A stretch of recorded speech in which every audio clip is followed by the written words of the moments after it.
శ్రీ గురుభ్యో నమః. ఈ రోజు మనం శ్రీ లలితా సహస్రనామ స్తోత్రంలోని 16వ శ్లోకం నేర్చుకోబోతున్నాం. ఇందులో 37, 38వ నామాలున్నాయి. 16 అక్షరాల నామాలే. 16 అక్షరాల నామాలు చదివేటప్పుడు విడదీసి చదవకూడదు. అందుకని ముందుగా పదాలు నేర్చుకొని తర్వాత నామాలు నేర్చుకుందాం.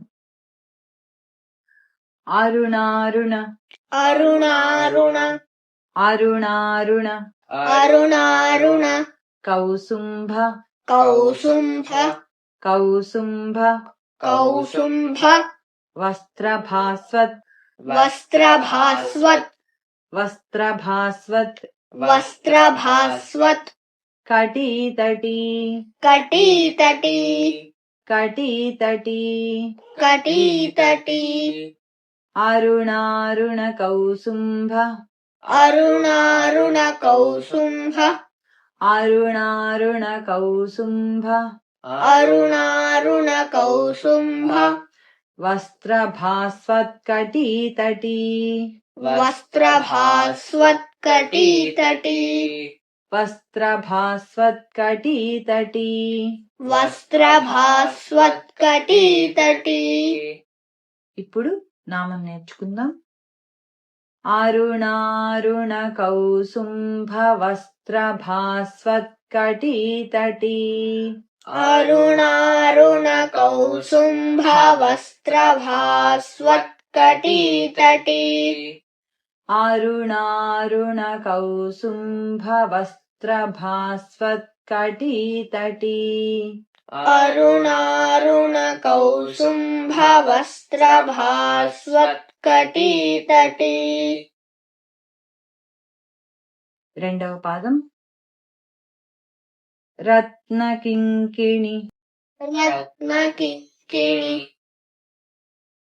రత్నకింకిణి, రత్నకింకిణి, కారమ్య, కారమ్య, కారమ్య, కారమ్య, రసనాదామ, రసనాదామ, రసనాదామ, రసనాదామ, భూషిత, భూషిత, భూషిత, భూషిత, రత్నకింకిణి కారమ్య, రత్నకింకిణి, కారమ్య, రత్నకింకిణి కారమ్య, రత్నకింకిణి, కారమ్య, రసనాదామ భూషిత, రసనాదామ, భూషిత, రసనాదామ భూషిత.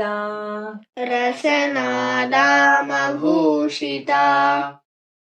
ఇప్పుడు నామం నేర్చుకుందాం. రత్నకింకిణి కారమ్య రసనాదామ భూషిత, రత్నకింకిణి, కారమ్య, రసనాదామ, భూషిత, రత్నకింకిణి కారమ్య రసనాదామ భూషిత, రత్నకింకిణి, కారమ్య, రసనాదామ, భూషిత.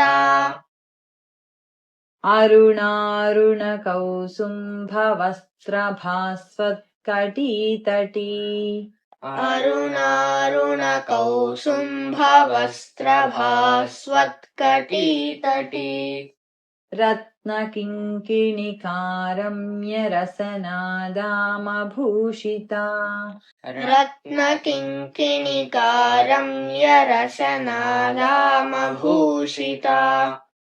అరుణారుణ కౌసుంభ వస్త్రభాస్వత్ కటీతటీ, అరుణారుణ, కౌసుంభ, వస్త్రభాస్వత్, కటీతటీ, రత్నకింకిణి కారమ్య రసనాదామ భూషిత,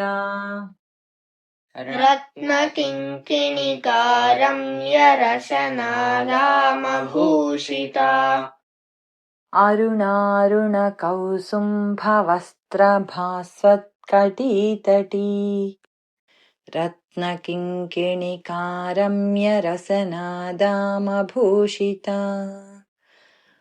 అరుణారుణకౌసుంభవస్త్రభాస్వత్కటీతటీ రత్నకింకిణికారమ్యరసనాదామభూషితా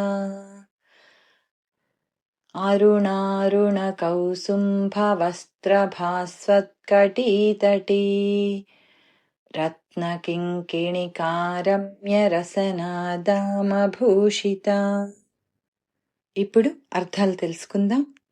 అరుణారుణ కౌసుంభ వస్త్రభాస్వత్కటీతటీ అనగా అరుణవర్ణము అంటే సూర్యుని వలె రంగు కలిగినది, కౌసుంభవర్ణము కుంకుమ పువ్వు యొక్క రంగు కలిగినది. ఈ రెండు రంగులు కలనేతగా ఉన్న వస్త్రంతో వెలుగొందున్నది అని అర్థం. రత్నకింకిణికారమ్య రసనాదామ భూషిత అనగా రత్నములతో కూడిన చిరుగంటలతో అందమైన వడ్డాణం చేత అలంకరించబడినది అని అర్థం. వాసుదేవ.